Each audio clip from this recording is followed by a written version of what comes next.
Before the bannings, I was playing Red-Blue Eldrazi a lot online, and the only turn 1 play I was really worried about was turn 1 Experiment 1, because I knew that was the only deck that I felt was faster than mine.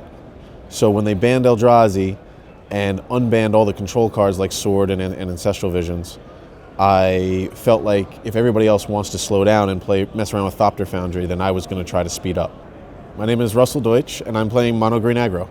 Mono Green Aggro is when you put out just a bunch of little, overpowered, high green density creatures that really never should have been printed, like a 3/3 for 2 like Kalonian Tusker, or Avatar the Resolute, or Dungrove Elder.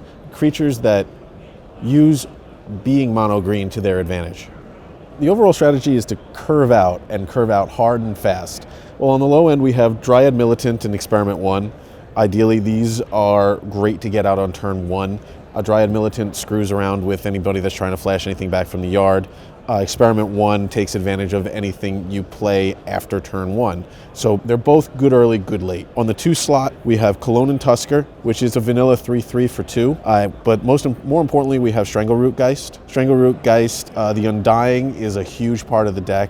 Avatar the Resolute takes advantage of the Undying on the Strangleroot Geist. It also takes advantage of Scooze, which I'm running 3 of in the main board. And then on the top end of the curve, which we have our 3 drops, which is Leatherback Baloth, which is it's a Siege Rhino for 3 mana, without the Lightning Helix. And we have Dungrove Elder.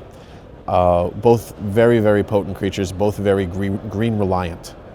For the non-creature spells, we're running 3 Aspect of Hydras, 4 Rancors, and 4 Vines of the Vastwood.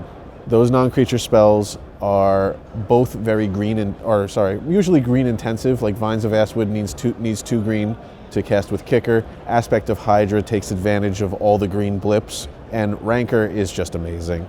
In my sideboard, I have 2 Gut Shots, 2 Dismembers, a Thrun the Last Troll, 2 Chokes, 2 Feed the Clan, 2 Natural State, 2 Deglamer, 1 Unravel the Aether, and 1 Creeping Corrosion. Thrun and the Chokes are supposed to be anti-blue, anti-delver. Not too impressed with the Chokes because there's so many lands that create blue mana that are not islands. Feed the Clan is easily the most important card in the sideboard. It's pretty incredible how it catches people off guard so often.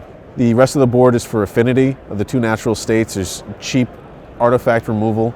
Deglamer, same thing. I should probably just make all of them Natural States. Unravel the Aether and Creeping Corrosion, similar. The weakest point is that it has to commit, and it has to overcommit because the deck is all about getting on the board early and swinging in for mass amounts of damage. So I'm forced into positions where a board wipe can really hurt. Strongest point is that a lot of people aren't expecting it. The people I sit down to play against have no idea what they're facing, just because it's a little bit old school. A lot of these cards haven't seen play in a while. So I think that's the biggest selling point, is that if you're looking to get into Modern, this is a great deck to start with.